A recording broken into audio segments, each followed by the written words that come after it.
Bismillahirrahmanirrahim. Assalamualaikum warahmatullahi wabarakatuh. Kita berjumpa lagi dengan saya, Dugon Mobil Nono. Kalau kemarin kita sudah membicarakan tentang tekanan kompresi, sudah kita bahas. Selanjutnya kemarin itu kalibrasi nozzle, pentingnya kalibrasi nozzle itu seperti apa. Dan sekarang kita akan membahas timing penyemprotan. Ini juga untuk mobil apa saja, mobil bensin bisa, mobil diesel juga bisa. Kebetulan di video ini adalah ada kaitannya dengan perbaikan saya yang kemarin, yaitu Panther 25 yang ganti ring shaker, terus kalibrasi nozzle. Nah, selanjutnya sekarang kita adalah video berikut adalah mengatur timing pengapian. Apakah itu timing pengapian? Timing pengapian adalah saat dimana solar itu disemprotkan oleh nozzle pada saat posisi tertentu, yaitu pada saat ukurannya adalah TMA. Berapa derajat sebelum TMA ataupun berapa derajat setelah TMA, itu namanya adalah timing penyemprotan. Jadi logikanya adalah pada saat piston naik ke atas, pada saat langkah kompresi, itu pada saat di mana temperatur kompresi yang tertinggi dan tertinggi, di mana itu temperaturnya sangat tinggi, yang paling tinggi dan paling tepat saat menyemprotkan solar. Di situ apabila solar disemprotkan, jelas itu akan tercipta tenaga yang maksimal, gitu teman-teman. Kalaupun timing penyemprotan itu dirubah, misalkan dimajukan atau dimundurkan, efeknya itu akan begini. Apabila terlalu mundur, pada saat piston naik mengkompresi udara, di mana saat mencapai TMA, udaranya itu sudah mencapai temperatur yang tertinggi. Dan kalau disemprotkan terlambat, piston itu sudah agak turun sedikit, dan di situ tekanan yang kompresi yang tinggi tadi, karena piston sudah bergerak ke bawah lagi, itu tidak jadi tertinggi, tapi sudah menurun lagi. Jadi temperaturnya sudah tidak tertinggi, sudah menurun lagi. Apabila di situ dilakukan penyemprotan, nah solar itu terbakarnya tidak seperti pada saat temperatur tertinggi tadi, dan tenaganya pun akan berkurang karena pertama, panasnya juga kurang. Yang kedua, posisi saat dorongan piston ke bawah itu juga sudah terlambat. Akibatnya kalau seperti orang naik sepeda itu, kita membedal sepeda itu juga sudah terlambat. Akibatnya torsi, daya yang dikeluarkan itu juga akan berkurang.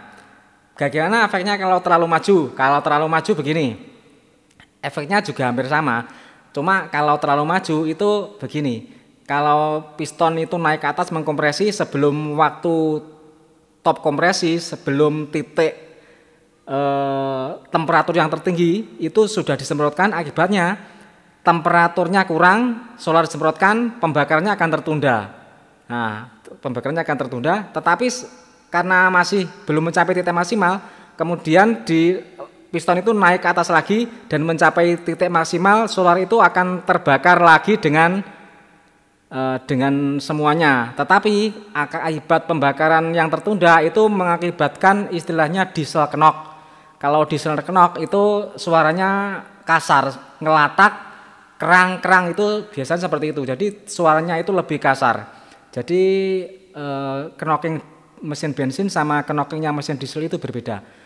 Kalau knockingnya mesin bensin itu kan suara klatak-klatak gitu, tapi kalau mesin diesel itu suaranya rang kerak itu saat mesin pedal gas diakselerasi, itu efeknya seperti itu. Cuma bedanya kalau terlalu maju itu asapnya tidak putih teman-teman, tapi tetap hitam asapnya. Bedanya sama yang terlalu mundur begitu. Kalau yang terlalu mundur itu asapnya cenderung putih, pedas, dan stasionernya juga tidak rata, goyang-goyang gitu. Nah, tapi kalau terlalu maju juga sama, stasionernya juga kadang goyang-goyang, gerang-gerang gitu, tapi asapnya hitam. Nah, di video ini nanti akan saya praktekkan, karena kebetulan ini mesin ini kondisi sebelumnya adalah bospomnya itu maju full, jadi terlalu maju. Suaranya ya juga kasar, kerang-kerang, tidak bisa renyah, empuk gitu.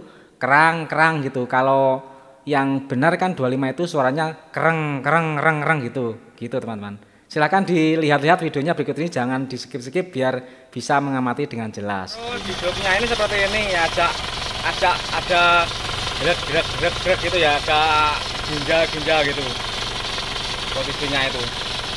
Posisi di bottom yang terlalu maju pol itu gerak gitu. Dan suaranya seperti ini kalau digas.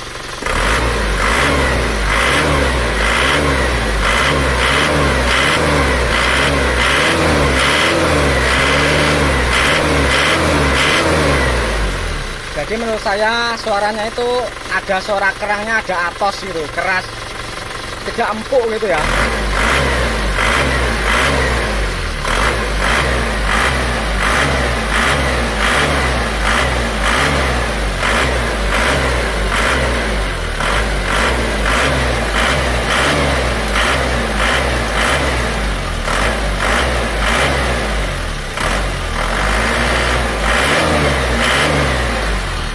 Jadi menurut saya ini suara kerangnya itu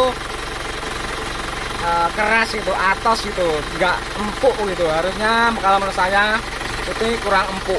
Jadi nanti ini coba kita posisikan di tengah, kita standarkan bagaimana nanti suaranya. Terus asapnya ini begini, seperti ini asapnya. Kondisi stasioner masih dingin. Posisi timing yang maju pol ini asapnya seperti ini.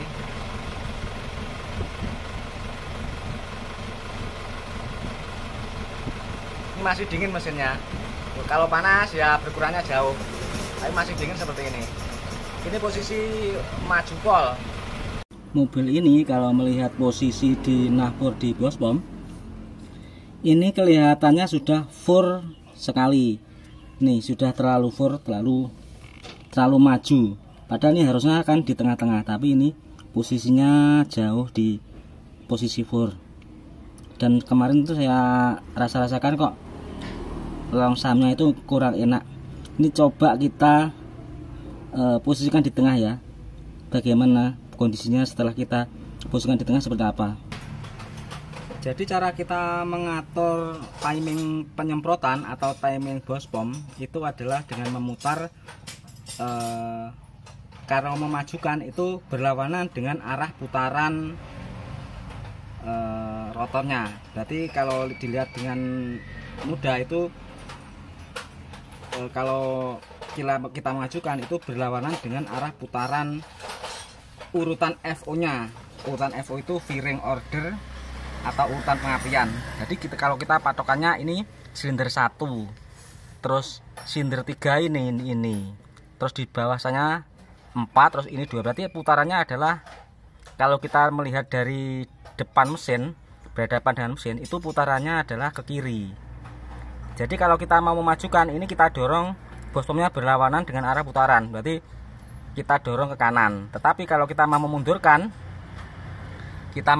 ini berarti kalau arah putarannya pipa ini 1, 3, 4, 2 ke arahnya ke arah sana, arah kiri kalau dari depan. Berarti kalau kita mau memundurkan ini bospomnya didorong ke kiri searah dengan putaran urutan pengapian ini 1, 3, 4, 2 gitu.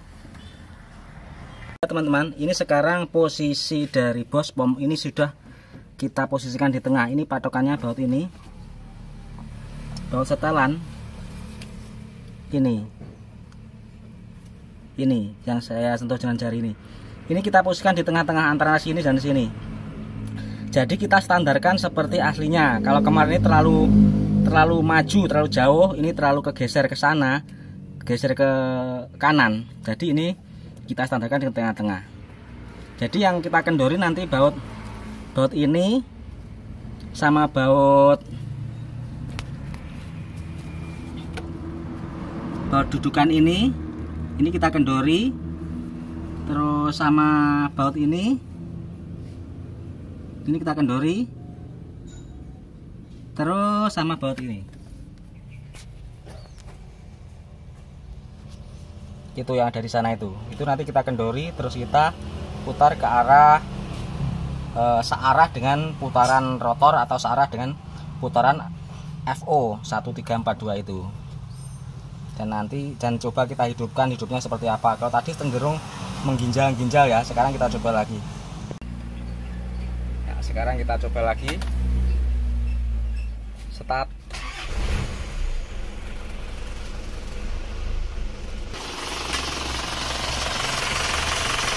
Hidupnya sekarang rata, tidak jek tadi. Terus kita coba gas.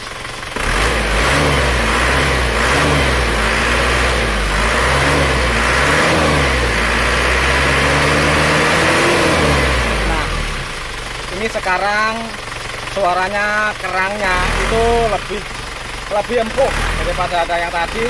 Ini lebih empuk sekarang. Kalau tadi suaranya kerak gitu, sekarang ini cenderung suara kereng gitu ya, reng gitu. Kalau tadi rak sekarang reng gitu.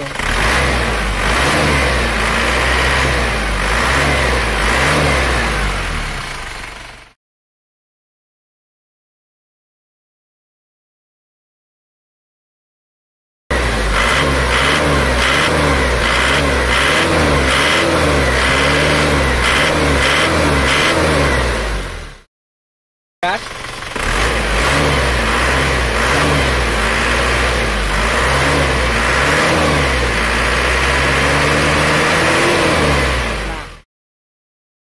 Nah, ini asapnya lebih sedikit daripada tadi, teman-teman. Jadi emang timing Bostom itu sangat penting dan sangat perlu, teman-teman. Karena timing itu kalau kurang maju, misalnya kemunduran, terlalu mundur, itu temperatur penyemprotan juga belum tercapai. Kalau terlalu maju, soalnya tekanan kompresi itu belum pada posisi puncak. Jadi belum pada posisi puncak, solar akhirnya disemprotkan, itu terjadi delay pembakaran. Baru setelah kompresi puncak itu baru terbakar seluruhnya. Itulah yang menyebabkan asap pembakaran tidak bisa bagus dan tenaga juga tidak bisa maksimal. Sedangkan pada saat apabila timing itu sudah terlalu mundur, itu efeknya juga hampir sama, yaitu temperatur tekanan kompresi maksimal itu juga sudah menurun lagi. Nah, jadi maka dari itu efeknya maju dan mundurnya penyemprotan itu sangat mempengaruhi. Kalau terlalu maju itu juga temperatur kurang, kalau terlalu mundur itu ya sudah terlambat, penyemprotannya itu terlambat, temperatur kompresi itu juga sudah turun lagi.